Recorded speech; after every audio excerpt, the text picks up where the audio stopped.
Lindsay Monarch checked her watch for the third time as she stood in the terminal at the small airstrip, tapping her foot with nervous energy. Her flight to New York City, where a promising new future as a published author awaited, was scheduled to depart in just 20 minutes. But the thick, eerie fog that had rolled in was causing delays. She tugged her hoodie tighter around her face, sandy blonde ponytail tucked out of sight. 8 long years of pouring her heart and soul into her novel were finally going to pay off with the book deal from Vanning Publishing, if she could just get on that plane. Lindsay shivered, unsettled by the strange sulfuric smell that seemed to emanate from the pale gray mist. With a crackle, the intercom finally announced that Flight 251 to New York was ready for boarding. Lindsay eagerly made her way to the gate, handing her ticket to the attendant with a hopeful smile. As she stepped onto the plane, the unusual chill of the fog seemed to follow her inside. Finding her seat halfway down the aisle by a window, Lindsay peered out to get a view of the left wing, but could barely make out its shape in the thick haze. "Like the view? You'll love the flight," came a voice from behind, startling her. She turned to see a man with an odd gleam in his eye smiling at her. The flight attendant, a woman with a distinctive southern drawl and an angel pendant around her neck, stopped by Lindsay's row. "Nice to see you again, Lindsay," she said warmly, as if they were old friends. Lindsay looked at her quizzically. The attendant held the necklace out. "Like it? You did a nice job with it." "I'm sorry, do I know you?" Lindsay asked, baffled and growing uneasy. Just then, a large man brushed past her seat, his bulk taking up the whole aisle. He grinned down at her, a jagged scar visible on his right cheek. "Hello, Lindsay," he said knowingly. "You should know me." Without further explanation, he continued on to his seat. Lindsay was starting to feel like she'd entered the twilight zone. Turning back around, she nearly jumped out of her skin as the man behind her tapped her on the shoulder. "Hi, Lindsay. I'm Frank," he introduced himself. "I'm not the guy you think I am. I'm really a nice fellow once you get to know me." His eyes fell on the bag of peanuts she held. "Ooh, are you going to eat those? Cashews are my favorite." He reached an arm over the seat, and Lindsay reflexively swatted it away. "Hey, is that your idea of nice?" She noticed a tattoo on his forearm, a disturbingly detailed nude woman with the caption, "Rest in peace." Lindsay underneath. Her stomach dropped. What the hell was going on? The voice of the pilot came over the intercom, announcing their imminent takeoff. As the flight attendant Carmela, according to her name tag, did a final check, Lindsay desperately flagged her down. "Excuse me, is there any way I could switch seats? The guy behind me is making me really uncomfortable." Carmela glanced back at Frank. "What seems to be the problem?" "She's got a thing against guys named Frank," he called out with a chuckle. Lindsay shot him a withering glare. "Please, I'd really appreciate it," she implored. "All right, we'll reseat you across the aisle there between those 2 gentlemen," Carmela said, gesturing to a pair of well-dressed men. "Are you kidding? They better be well-behaved," Lindsay muttered. The alternative still seemed preferable to Frank. "Better than what you said about me," Carmela retorted under her breath. Lindsay whipped her head around. "What's that supposed to mean? You said my fashion sense was the reason I don't have a husband.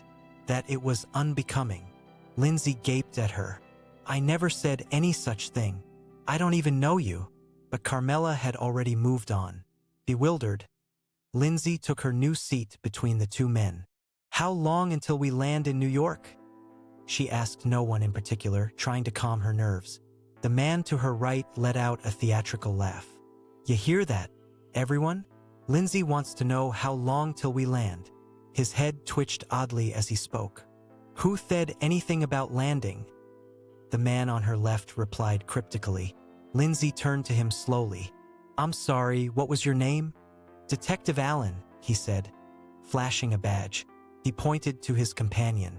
"And fifth here is Detective Bauer. Perhaps you've heard of us? We're headed to New York to assist with the trial of Ruby Kelly and Carl Sheldon, the woman who faked her own death for the insurance money. Her and her husband fled to some remote island with their agent. A wave of recognition and nausea rushed over Lindsay. They found the husband, Sam, floating face down in the ocean.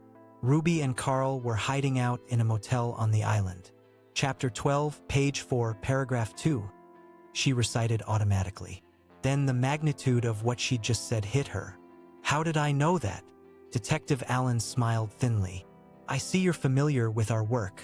Too bad you took liberties with our quirky character traits in your writing. A clammy chill gripped Lindsay. This couldn't be real. Who are all of you people? I've never met any of you, yet somehow I know you. And you clearly know me. None of this makes any sense. Let's just say we're all big fans of your work, Carmela said ominously as she passed by again. There's something very wrong here, Lindsay said, fighting rising panic. This is way beyond coincidence or déjà vu. Must be, piped up a new voice from a few rows ahead. A muscular man with his sleeves rolled up to reveal bulging biceps turned to face her. Okay, and who are you? Lindsay demanded. Les Drisons. Pleased to make your acquaintance, he said with an exaggerated flex. Carmela eyed him approvingly. Ooh, nice guns. The puzzle pieces were falling into place in Lindsay's mind, as much as she wanted to deny the impossible truth. She pressed her sweaty palms together, trying to calm her racing heart. I created you, all of you, she said hoarsely. You're all characters from my book. This can't be happening. What do you want from me? Frank leaned forward with a smirk. Nothing at all, sweetheart. We've taken care of everything. Just then, the plane hit a patch of rough turbulence, rattling the cabin. This is your captain speaking, came the disembodied voice over the intercom. Please remain seated with your belts fastened. And Lindsay, enjoy your flight. Lindsay felt her heart seize. Something about those words filled her with unmistakable dread. She craned her neck to look out the window again. The unnatural fog still clung to the plane's exterior as it climbed in altitude. Flight 257 is right on schedule, Carmela announced breezily as she passed by. Lindsay reached out and snatched her arm. Wait, did you say Flight 257? The gate attendant told me this was Flight 251 to New York. The flight attendant's eyebrows shot up in exaggerated surprise. Oops, my mistake. Just a little mix-up. Her saccharine smile did nothing to assure Lindsay. Icy tendrils of fear unfurled in Lindsay's chest as a horrific realization took shape. Her hands gripped the armrests, nails digging into the vinyl. She knew those flight numbers. She'd written them herself. 257 never made it to New York, she said in a hoarse whisper. There was an engine failure and it crashed 15 minutes after takeoff. All passengers were killed. Her characters were reenacting the ending of her own unpublished book. Oh, but that's where you're wrong, Carmela said, smile sharpening. All but one passenger survived the crash. She looked at Lindsay pointedly. No, that's not how I wrote it, Lindsay argued. It was supposed to be a tragedy. No survivors. As if on cue, the plane gave a violent shudder, tossing baggage and drinks everywhere. Lindsay's head slammed into the window. Dazed, she reached for her manuscript, suddenly desperate to find the scene and confirm her original ending. But the pages seemed to be fused together, trapping the words in an unalterable reality. Frantic, she wrenched the pages apart and flipped to the end. Her fingers stilled. There, in her own handwriting, the story concluded with a macabre twist. The fog enveloped the wreckage of Flight 257, tendrils of mist probing through shattered windows and curling around mangled limbs. Carmela, Frank, Les and the others stumbled from the debris, battered, but very much alive. They gathered around a lone body, the only one that would not be walking away. Their creator sprawled broken on the ground, a trickle of blood staining her sandy hair. The characters she'd birthed, now free to rewrite their own story. Because on Flight 257, all survived, except the author herself. A ragged scream tore from Lindsay's throat. What is this? What have you done?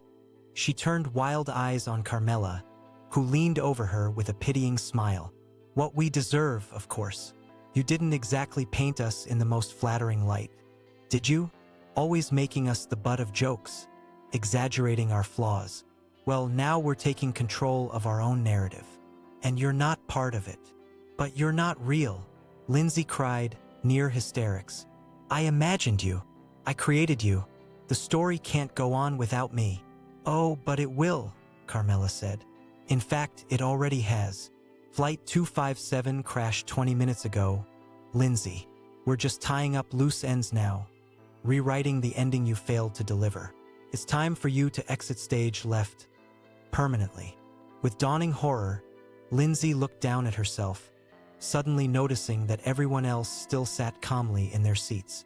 No one else was reacting to the turbulence, almost as if it wasn't happening, almost like a dream. No, please, Lindsay begged. I can change things. I can write you better endings, give you all the happy lives you want. I'm sorry. But Carmela just shook her head, reaching out to buckle Lindsay's flailing seatbelt with a firm click. Silly girl, still thinks she's in control even now. But it's like you said, we're just figments of your imagination. Her smile turned savage. And now we're going to imagine a world without Lindsay Monarch in it. Tears streamed down Lindsay's face as she clawed desperately at her restraints. Through the window, she saw the ground rising up to meet them at terminal velocity. This was it, the ending she'd failed to foresee. In her final moments, the faces of her creations swam before her eyes. Carmela, Frank, Les, Alan, Bauer. Their triumphant sneers seared into her brain as the fog pressed against the glass.